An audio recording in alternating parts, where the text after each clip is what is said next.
So hello students, welcome back to our channel. आज जो हम चैप्टर पढ़ने वाले हैं वो चैप्टर आपके एसएसटी क्लास 10 का मेरा जो है one of the favourite chapter में से एक है। अब फेवरेट होने का कारण ये भी है क्योंकि इसमें ना मुझे संविधान के बारे में पता चलता है। संविधान के बारे में पता चलता है मतलब कि हमें कौन कौन से अधिकार मिले हैं, कर्तव्य मिले हैं, देश कैसे काम चलता है, देश में शासन व्यवस्था कैसी है, वो सारी चीज़ें संविधान में बताया गया है। तभी ये चैप्टर थोड़ा सा इंटरेस्टिंग भी है, ठीक है। और इस चैप्टर को जो है आप कोई भी क्लास में हो, किसी भी एज के हो, आपको इस चैप्टर को जो है एक बार रीड जो है करना ज़रूर चाहिए, क्योंकि इसमें आपको अधिकारों के बारे में पता चलेगा, आपके कर्तव्यों के बारे में पता चलता है, ठीक है। तो चैप्टर का नाम है भारत के संविधान का निर्माण। तो चलो वीडियो को स्टार्ट करते हैं। तो सबसे पहला क्वेश्चन आता है कि आखिर संविधान है क्या। क्लियर। तो आखिर संविधान है क्या, तो आपको बताना है कि संविधान को आप याद रखो कि एक बुक है, ठीक है, पुस्तक है। संविधान एक पुस्तक है। पुस्तक क्या है, मतलब कि एक ऐसा पुस्तक है जिसमें भारत को चलाने के लिए जितने भी नियम हैं, जितने भी कानून हैं, वो सारी चीजें इसमें लिखी हुई है। क्लियर। तो संविधान पूछा जाए तो आपको बताना है कि नियमों का एक संकलन है ये, ठीक है। संविधान नियमों व कानूनों का एक लिखित दस्तावेज है। लिखित दस्तावेज है, इसको आपको याद रखना है, लिखित दस्तावेज है। क्लियर। हाँ, शासन का आधारशिला है, मतलब कि यह देश के शासन और सरकार चलाने का आधार है, ठीक है। मतलब कि देश में कैसा शासन चलेगा, सरकार क्या काम करेगी, वो सारी चीजें जो है ना इस बुक में जो है, इस संविधान में जो है लिखी गई है। क्लियर। तो संविधान बहुत इंपॉर्टेंट है हमारे देश के लिए, ठीक है। देश को चलाने के लिए सबसे इंपॉर्टेंट चीज कुछ है तो वो संविधान ही है, ठीक है। हाँ, अधिकार व कर्तव्य संविधान में जो है यह नागरिकों के मौलिक अधिकार और कर्तव्य को तय करती है। मतलब कि देश में जो लोग रहते हैं उनको कौन कौन से अधिकार मिले हैं, ठीक है, उनका क्या क्या कर्तव्य है देश के प्रति, वो सारी चीजें जो है संविधान में लिखी गई है। क्लियर हुआ कि संविधान आखिर है क्या। आपको एक चीज और ध्यान रखना है कि भारत का जो संविधान है ना, वो दुनिया का, ठीक है, दुनिया का सबसे बड़ा संविधान है। क्लियर। बड़ा लिखित संविधान है, ठीक है। संविधान, भारत का संविधान दुनिया का सबसे बड़ा लिखित संविधान है। ये क्लियर हुआ। हाँ, अब देखो भारत में संविधान कब लागू हुआ।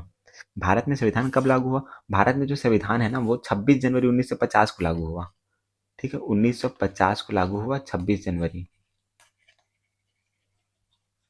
क्लियर। हाँ, क्या हुआ था कि आपको इस डेट को थोड़ा सा समझना है कि 1930 में हुआ क्या। हमारा देश आजाद कब हुआ, हुआ था 1947 में।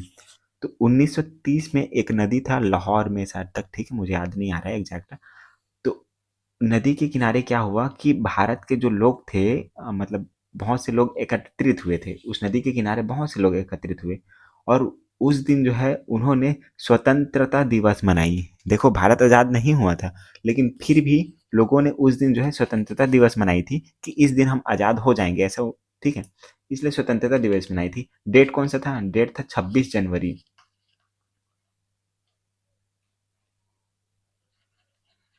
1930, 26 जनवरी 1930 को, ठीक है।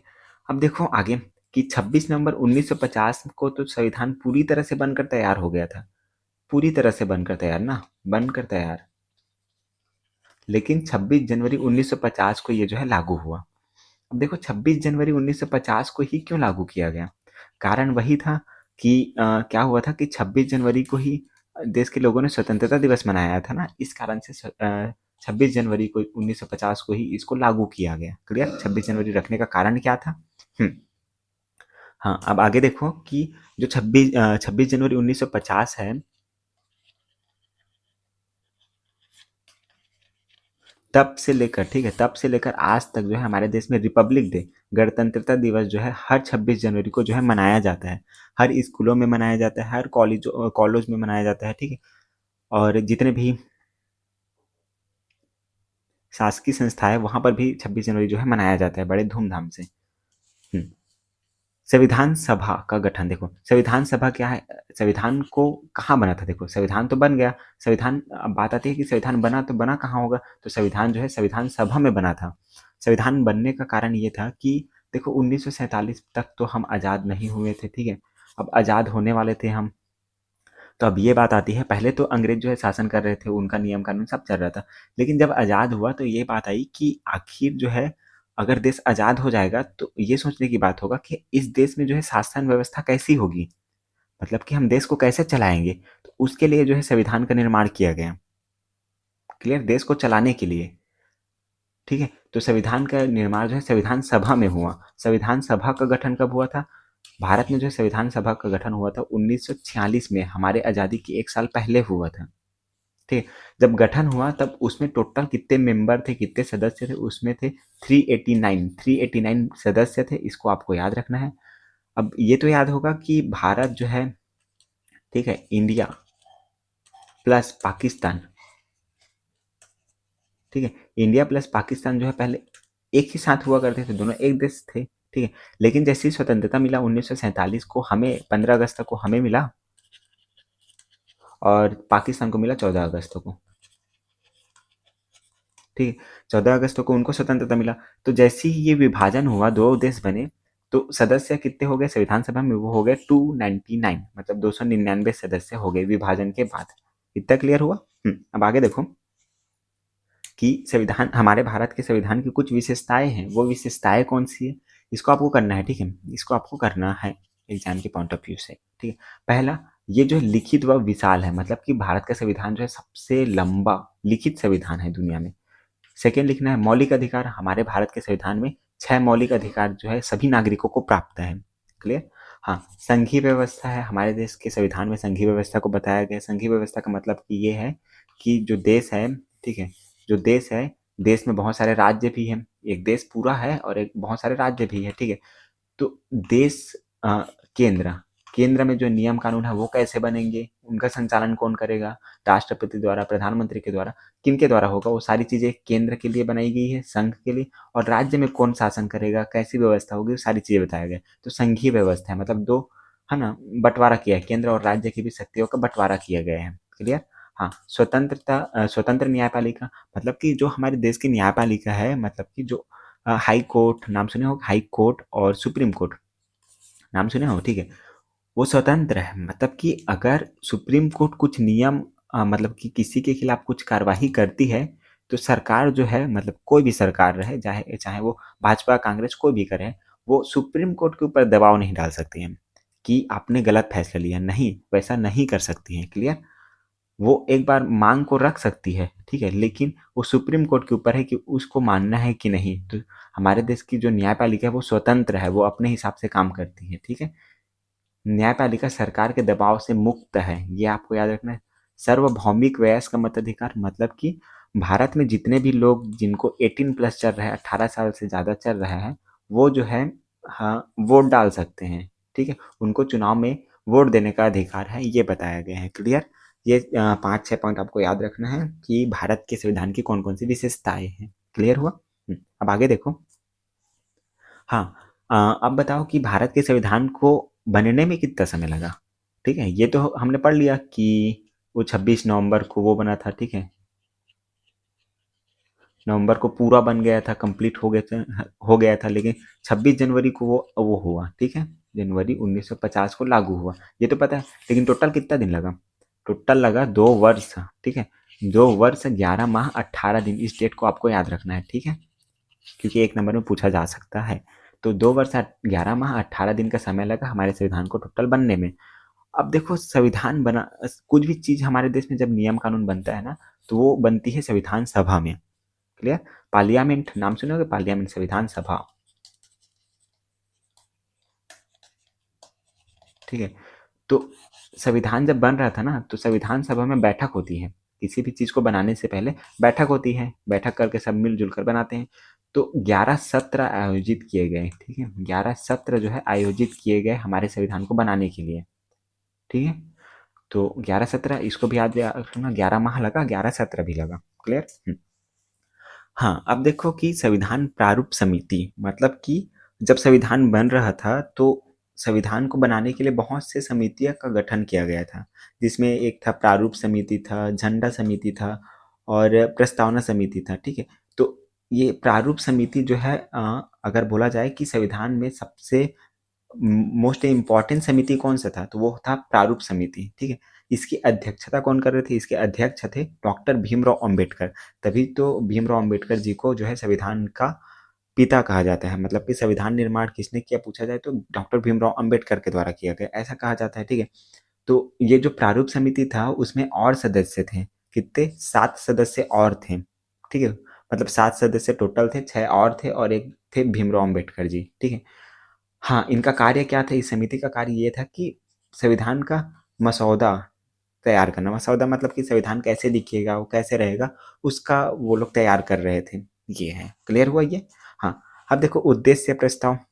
भारत के संविधान का उद्देश्य प्रस्ताव जो है, उद्देश्य क्या है उसको जो है पंडित जवाहरलाल नेहरू के द्वारा जो है प्रस्तुत किया गया, ठीक है।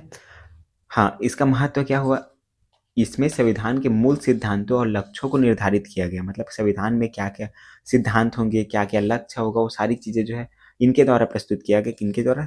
जवाहरलाल नेहरू के द्वारा, ठीक है सब। हाँ, ये हो गया। यही जो प्रस्ताव किया था, ठीक है, उद्देश्य प्रस्ताव किया था, यही प्रस्ताव बाद में संविधान का प्रस्तावना का आधार बना। प्रस्तावना, आप प्रस्तावना किसको बोलते हैं? जब संविधान का बुक है, अगर आप खोलोगे उसको, ठीक है, तो सामने में लिखा होता है प्रस्तावना, ठीक है, कि भारत एक संप्रभुत्व, ठीक है, वो पूरा लिखा होता है, ठीक है। वही है प्रस्तावना भारत का, कि भारत में संविधान का उद्देश्य क्या है, वो सारी चीजें इसमें बताया गया है, क्लियर। हाँ, प्रस्तावना देखो, प्रस्तावना क्या है, प्रस्तावना में बताया है कि हमारा जो देश है ना, वो प्रभुत्व संपन्न देश है, समाजवादी देश है, धर्मनिरपेक्ष देश है, लोकतांत्रिक देश है, गणराज्य है, ठीक है। ये सारी चीजें जो है प्रस्तावना में लिखी गई है, क्लियर। आगे देखो कि जब संविधान में निर्माण हुआ तो उस समय जो है कितने अनुच्छेद थे। अनुच्छेद का मतलब ये होता है कि संविधान में जो है ऐसे तो बांट नहीं सकते लाइन से पूरा लिख कर, नहीं, तो उसको जो है ना छोटे छोटे भागों में बांटा गया है, 3 पार्ट में बांटा गया है, ठीक है। संविधान को 3 पार्टों में, चैप्टर जैसे होता है ना, वैसे चैप्टर में बांटा गया है। तो जो छोटे छोटे पॉइंट्स होते हैं उसको बोला जाता है आर्टिकल। यही आर्टिकल, इसी में सब चीज है, ठीक है। तो जब पहली बार जब संविधान बना था तो उस समय थे 395 आर्टिकल्स, 395 अनुच्छेद, ठीक है। आर्टिकल, आर्टिकल वो मत समझना ए एन द का, ठीक है, ए एन द नहीं है ये। आर्टिकल मतलब अनुच्छेद है। 395 अनुच्छेद थे, लेकिन अभी जो है वर्तमान में जो है ये हो चुका है 470 से भी ज्यादा हो चुके हैं संविधान में जो है अनुच्छेद, क्लियर। ये कैसे बढ़ता है? ये बढ़ता है संशोधन करके, कि अगर पता चला कि देश को चलाने के लिए कुछ और नियम चाहिए, कुछ संशोधन करना है, तो संशोधन किया जाता है संविधान में, ठीक है। अब पार्ट कितने हैं? टोटल जो है 22 भाग थे संविधान में, 22 भाग थे, पार्ट थे, लेकिन अब जो है 25 भाग हो चुके हैं, क्लियर। हाँ, कितने शेड्यूल थे? शेड्यूल मतलब अनुसूचियाँ, 8 अनुसूचियाँ थी, लेकिन जो अब है वो 12 अनुसूची हो चुकी है। ये आपको याद रखना है कि आर्टिकल थे 395, अब हो चुके हैं 470, भाग थे 22 भाग थे, अब हो चुके हैं 25 भाग हो चुके हैं। अनुसूचियाँ कितनी थी? 8 थी, लेकिन अब जो है 12 हो चुकी हैं, क्लियर। हाँ, आगे देखो कि हाँ, ये अब जो टॉपिक पढ़ने वाले हैं, ये मौलिक अधिकार, ठीक है, उसको तो आपको एकदम घोल कर पी जाना है, क्योंकि यही सबसे इम्पोर्टेंट ज़्यादा मतलब टॉपिक है। इस चैप्टर में सबसे इम्पोर्टेंट टॉपिक पूछा जाए तो मौलिक अधिकार ही है, ठीक है। मौलिक अधिकार हमारे देश में जो है, हाँ देखो क्या होता है मौलिक अधिकार, एक बार साफ कर देते हैं। कलर चेंज करें क्या? नहीं। हाँ, देखो मौलिक अधिकार क्या है, भारत में जितने भी नागरिक हैं, जितने भी लोग रहते हैं, उनको कुछ अधिकार दिया गया है। अधिकार दिया गया है मतलब ये है कि वो लोग, उनको क्या क्या अधिकार मिला है देश में, ठीक है, उन सारी चीजों के बारे में बताया है। तो मौलिक अधिकार की संख्या थी 7। कितनी थी? 7 थी, लेकिन अभी जो है 6 हो गई है, क्लियर। पहले 7 थी, अब लेकिन 6 हो चुकी है, इसको याद रखना। पहला कौन सा है? समानता का अधिकार, समानता का अधिकार है। अब एक चीज और याद रखना आप, कि जो मौलिक अधिकार है, हमने भाग पढ़ा था, कितने भाग है अभी? अभी तो 25 है, लेकिन 22 था पहले, ठीक है। तो ये कौन से भाग में आता है? ये जो आता है वो, रुको एक मिनट, हम्म, वो आता है तीसरे भाग में आता है, ठीक है। ये मौलिक अधिकार के बारे में तीसरे भाग में दिया गया है, तीसरे भाग में जो है मौलिक अधिकार के बारे में दिया गया है। तो पहला अधिकार आपको मिला है समानता का अधिकार, समानता का अधिकार, समानता का अधिकार। रुको, थोड़ा सा सीक्वेंस में लिखेंगे ताकि आप इसको लास्ट में पढ़ भी पाओ, ठीक है। तो ये कौन से भाग में दिया है? ये तीसरे भाग में दिया गया है, ये क्लियर हुआ। हाँ, ये नागरिकों के लिए अधिकार होता है,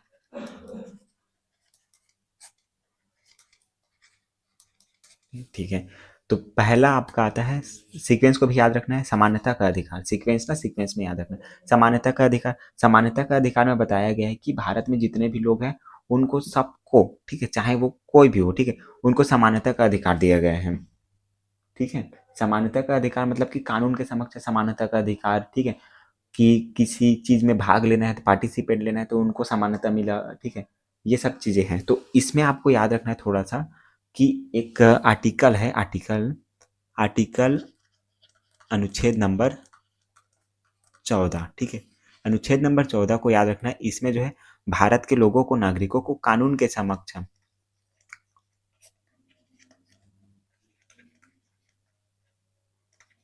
स्वतंत्रता का अधिकार मिला है, सॉरी, कानून के समक्ष समानता का अधिकार मिला है, कानून के समक्ष समानता का अधिकार मिला है आर्टिकल 14 के तहत।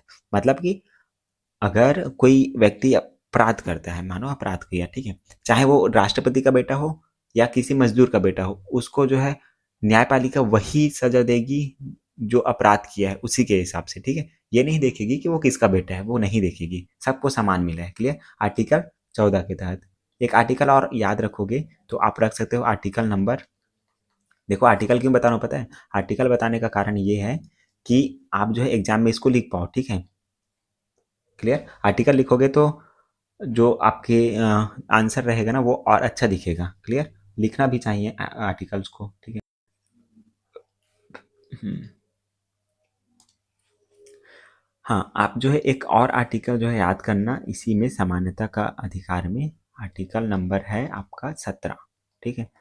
आर्टिकल 17 में क्या बोला गया है? अस्पृश्यता बोला गया है, अस्पृश्यता,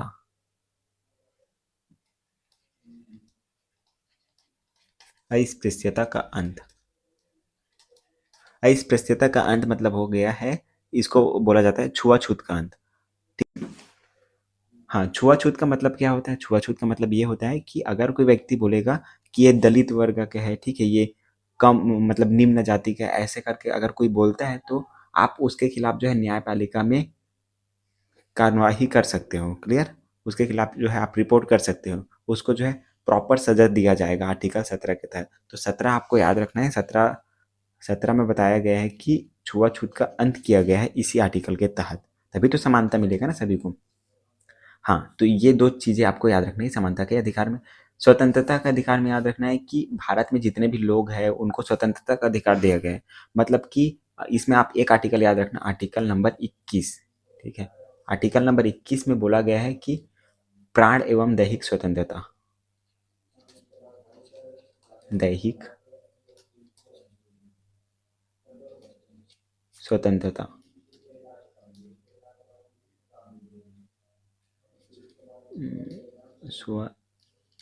स्वतंत्रता, ठीक है। प्राण एवं दैहिक स्वतंत्रता का मतलब ये होता है कि आर्टिकल 21 अनुच्छेद 21 में बताया गया है कि कोई भी व्यक्ति, ठीक है, कोई भी व्यक्ति अगर आपको मारने की कोशिश करता है, ठीक है, तो आप उसके खिलाफ कार्रवाई मतलब कि पुलिस स्टेशन जाकर उसके खिलाफ रिपोर्ट लिखवा सकते हो। क्यों? क्योंकि सभी मनुष्य को जो है प्राण एवं दैहिक स्वतंत्रता का अधिकार मिला है, मतलब जीने का अधिकार मिला है 21 के तहत। क्लियर? हाँ, इसी में आप लिख सकते हो कि बोलने का अधिकार मिला है, ठीक है, कि आप कहीं भी मतलब कि बोल सकते हो, ठीक है, खुलकर बोल सकते हो, अपना आवाज़ उठा सकते हो, बोलने का अधिकार मिला है। ये मिला है 19 के तहत, आर्टिकल 19 के तहत, ठीक है। इतना सारा आर्टिकल है, सबको रटना है, ठीक है। हाँ, मतलब एक दो आर्टिकल, एक आर्टिकल जैसे समानता का अधिकार, इसमें आप इसको रख लेना, 17 को रख लेना, ठीक है, याद रख लेना। इसमें जीने का अधिकार मिला है 21 के तहत, इसको रख सकते हो। बोलने का अधिकार मिला है, सब चीज़। शोषण के विरुद्ध अधिकार, शोषण के विरुद्ध अधिकार का मतलब ये है कि क्या है, इसमें आप एक आर्टिकल याद रखना कि आर्टिकल नंबर आप याद रखना 24, ठीक है। आर्टिकल नंबर 24 में बोला गया है कि जो 14 साल के जो कम बच्चे हैं ना, 14 वर्ष से जिसका उम्र कम है, उनको जो है, हाँ, फैक्ट्री या कठोर जो काम होता है वहाँ पर जो है कार्य नहीं कराया जा सकता, ठीक है। यह है शोषण के विरुद्ध अधिकार। तो आर्टिकल 24 में बताया गया है कि जो 14 साल के कम उम्र के बच्चे हैं, ठीक है, उनको जो है किसी भी कारखाने या किसी भी जहाँ पर मेहनत बहुत ज़्यादा लगता है उस जगह पर काम करने से रोका गया है इस आर्टिकल के तहत। अगर कोई बच्चा जो है काम करते आपको दिख जाए होटल वगैरह कहीं पर भी, ठीक है, तो आप जो है आर्टिकल 24 के तहत उस जो काम करा रहे हैं उनके ऊपर आप जो है कार्रवाई कर सकते हो। क्लियर? अब धर्म की स्वतंत्रता मिला गया है, तो धर्म की स्वतंत्रता में आपको याद रखना है एक आर्टिकल, ठीक, बहुत ज़्यादा आर्टिकल हो गए इसमें, चलो आर्टिकल नहीं बताते हैं। अगर लिखना चाहोगे तो आर्टिकल 25 में है। आर्टिकल 25 में बोला गया है कि आप जो है किसी भी, ठीक है, किसी भी धर्म को मान सकते हो, ठीक है। भारत देश में रहते हो तो आप किसी भी धर्म को जो है मान सकते हो, ये आर्टिकल 25 में लिखा गया है, ठीक है। फिर देखो शिक्षा और संस्कृति का अधिकार, शिक्षा और संस्कृति का अधिकार ये बताता है कि भारत में जो है शिक्षा संस्थानें जो है, रुको एक मिनट, भारत में जितने भी व्यक्ति हैं वो शिक्षा और संस्कृति प्राप्त करने का अधिकार है। इसका मतलब ये है कि भारत में जैसे कि आप चाहो तो ठीक है, जो लिपि बनाए हो आप, ठीक है, भाषा है, उसको संरक्षण करने का अधिकार है। आपके भाषा को जो संरक्षण करने का अधिकार दिया गया है इसमें। संरक्षण करने का अधिकार का मतलब ये है, आज क्या हो रहा है, कि हम्म, कि आप देश में जो है अपनी भाषा से बोल सकते हो। जैसे कि आप कन्नड़ जानते हो तो कन्नड़ में बात कर सकते हो, कोई प्रॉब्लम नहीं होगा, ठीक है। अपनी संस्कृति को बचाने का अधिकार मिला है आपको शिक्षा और संस्कृति के अधिकार में। ये क्लियर हुआ। अब देखो लास्ट आता है संवैधानिक उपचारों का अधिकार। संवैधानिक उपचारों का अधिकार जो है, ये जो अधिकार था संवैधानिक उपचारों का अधिकार, इसे डॉक्टर भीमराव अम्बेडकर ने, डॉक्टर बी आर अम्बेडकर, ठीक है, बी आर अम्बेडकर ने इसे जो है संविधान की हृदय कहा है। संविधान,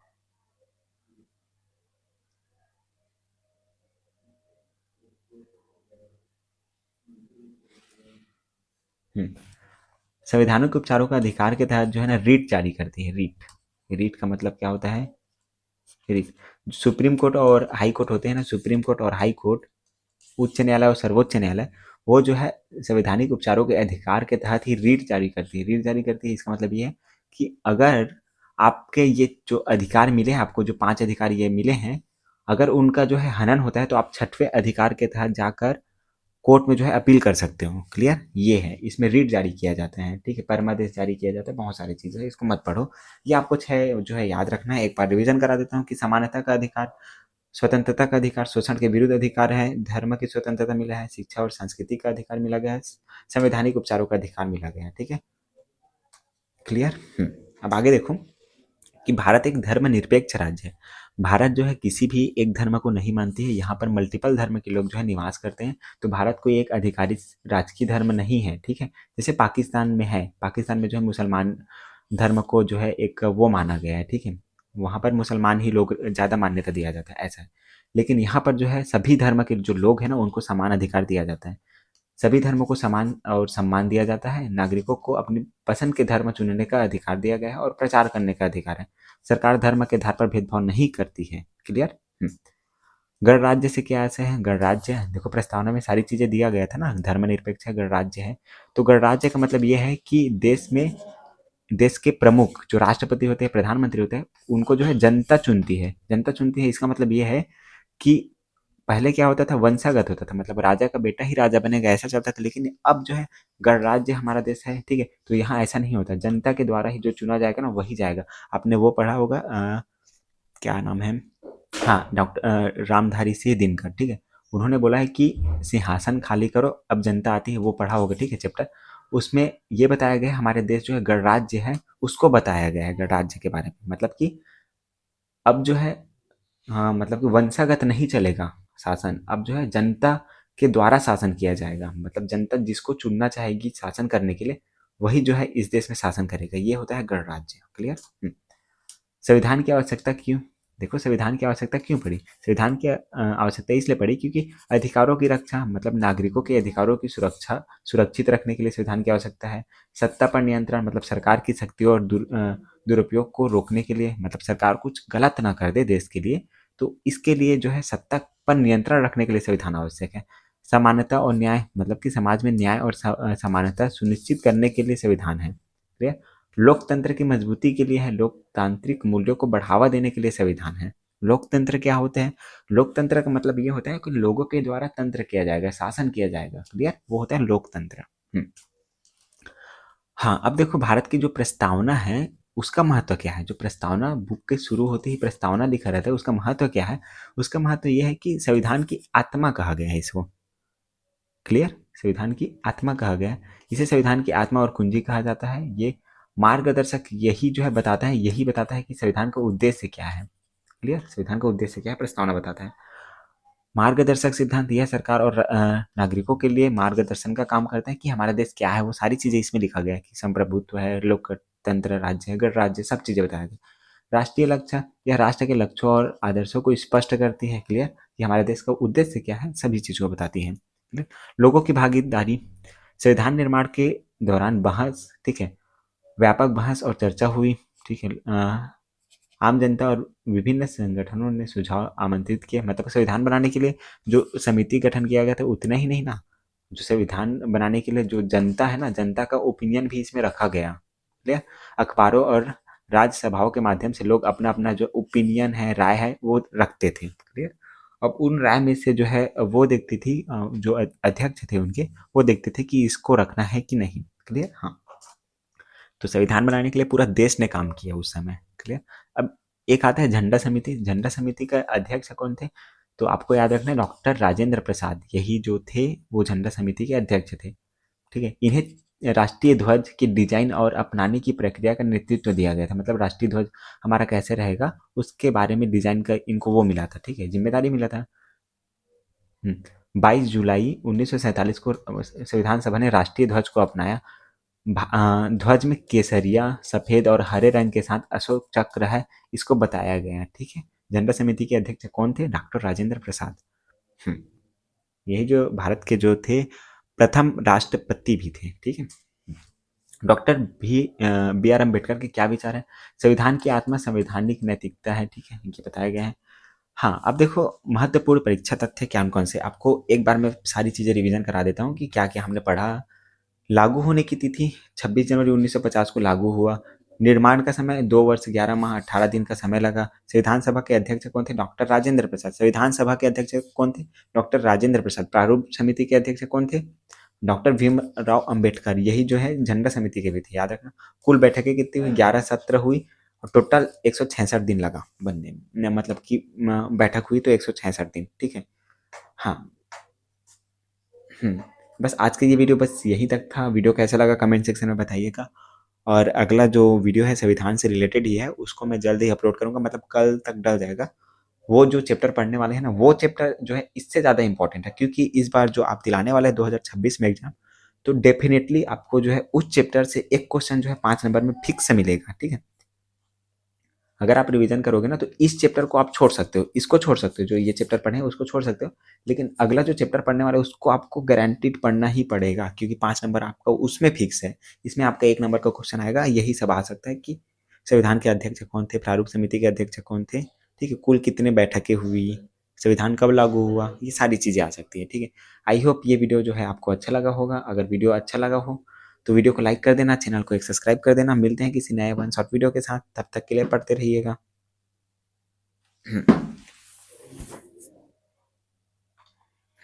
बहुत ज़्यादा फास्ट।